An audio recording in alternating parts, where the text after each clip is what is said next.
For our final story, we take you to a luxurious condo in St. Pete Beach, Florida.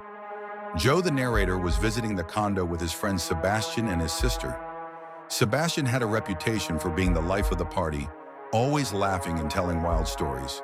But Joe was starting to notice that there was something off about him.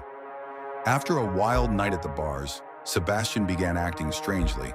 He was drinking heavily, getting aggressive with other people, and making uncomfortable advances toward women. His behavior took a dark turn when he became extremely hostile toward Joe, accusing him of talking badly about him to his sister. The night ended awkwardly, and Joe and his brother Tyler decided to go out and enjoy themselves without Sebastian. But when they returned to the condo, things took an even stranger turn. Sebastian was sitting alone in the dark, muttering to himself. He was laughing at nothing, and when Joe tried to talk to him, he was met with hostility and anger. But things didn't end there. Later that night, as Joe and Tyler tried to sleep, they heard footsteps outside their door. At first, they thought it was just Sebastian, but then they realized something was terribly wrong.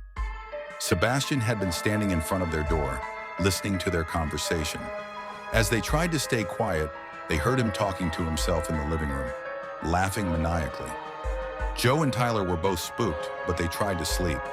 That is, until Sebastian lunged at Joe's bed in a fit of rage, screaming about how much he hated him. Tyler had to physically restrain Sebastian as he tried to strangle Joe.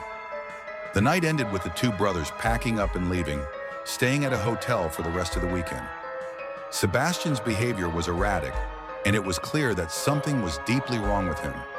A few weeks later, Joe learned that Sebastian had been transferred to a different office, possibly due to his disturbing actions. But Joe could never shake the fear that something darker was hiding beneath Sebastian's charming exterior. A man who could have easily turned violent if left unchecked.